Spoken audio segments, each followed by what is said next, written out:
Welcome to Shosho Was Hub. Today we are going to start with a new chapter of SSLC History Advent of Europeans to India.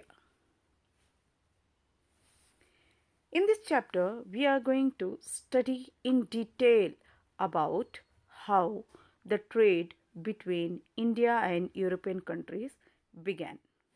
Now, for example, there were the trade and commerce between India and European countries from ancient time. Now here in this chapter, देखिए बच्चों, इसमें बहुत सारा demand था. कहाँ? European countries में. कई का हमारे इंडिया में उगने वाले मसालों का, जैसे काली मिर्च हो गई, अदरक हो गई और बहुत सारे मसाले जो थे उनको बहुत सारा डिमांड था, स्पेशली काली मिर्च. इसमें सबसे पहले कौन करते थे इसका व्यापार? ये आके अरब्स और इटालियन मर्चेंट करते थे. जो भी अरब्स करते थे वो आके एशियन कंट्रीज़ और यूरोपियन कंट्रीज़ को यहाँ से ले जाके व्यापार करते थे, जिससे उनको बहुत सारा मुनाफा होता था. इसकी वजह से ये बहुत सारा माल जो है वो इंडिया से ले जाते हिंदुस्तान से और वहाँ व्यापार करते थे. इससे वो बहुत rich and rich they started becoming. And they had one more thing to know. यहाँ ये जो व्यापार के लिए जाते थे वो एक कॉन्स्टेंटिनोपल सिटी थी. कहाँ की? ईस्टर्न रोम की. Today's Byzantium is the place. तो यहाँ पे क्या करते थे? Italian merchants would use these goods and sell them in the European countries by crossing the city Constantinople. अभी एशियन कंट्रीज और इटालियन ट्रेडर्स, इनमें एक चीज़ क्या थी?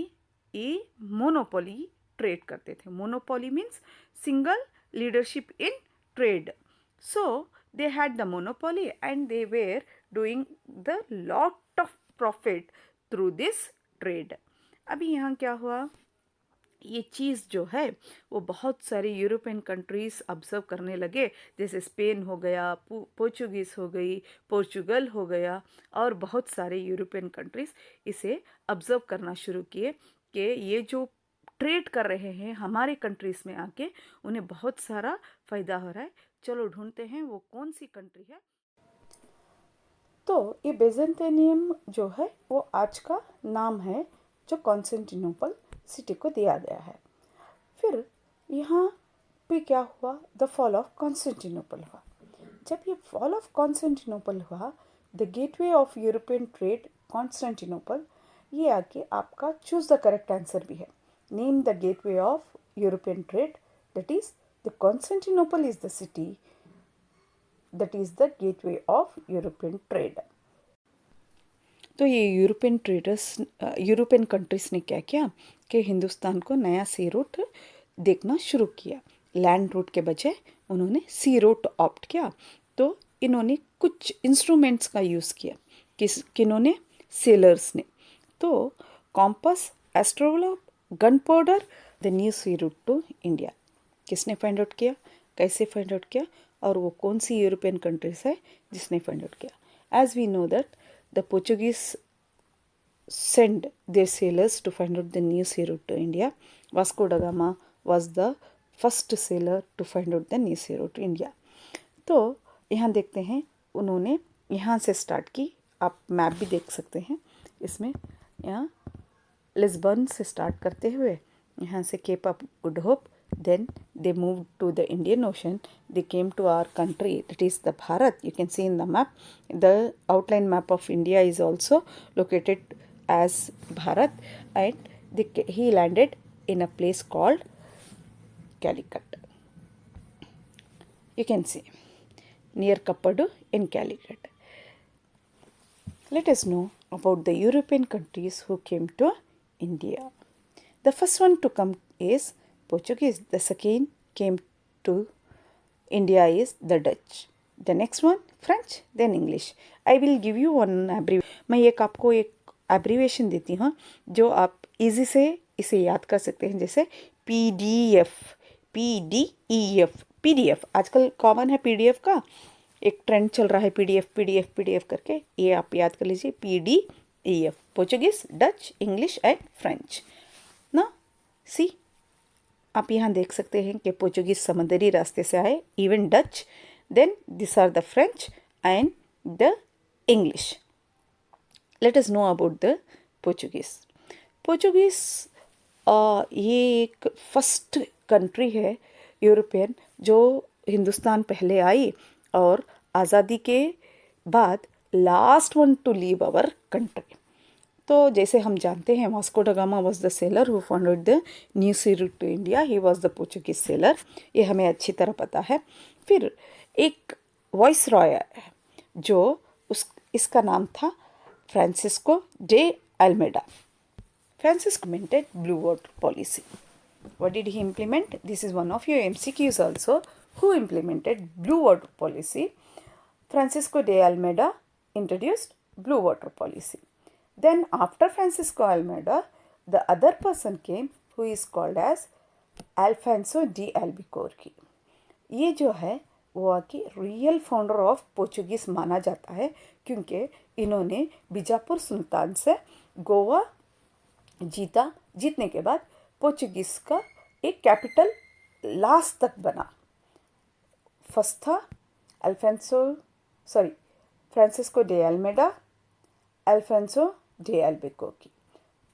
उम्मीद करती हूँ कि बच्चों आपको पोर्चुगीज़ के बारे में सब कुछ समझ में आ गया।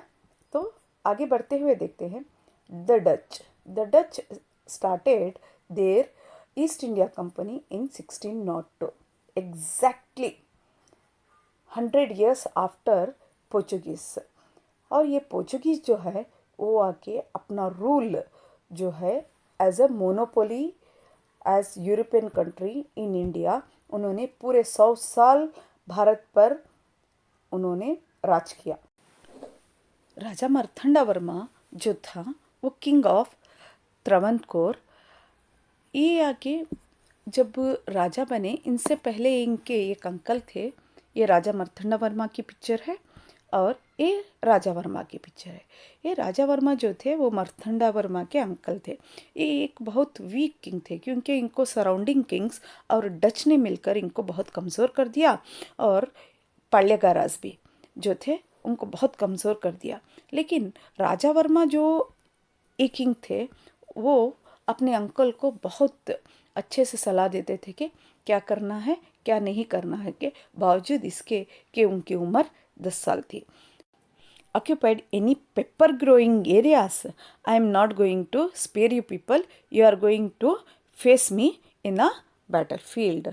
तो यहाँ उन्होंने फिर इसके बाद इन्होंने क्या किया, डच के क्लच से यानी चंगल से अपने जितने भी प्रोविंसेस थे उनके अंडर वो भी वापस लिए जंग के बाद।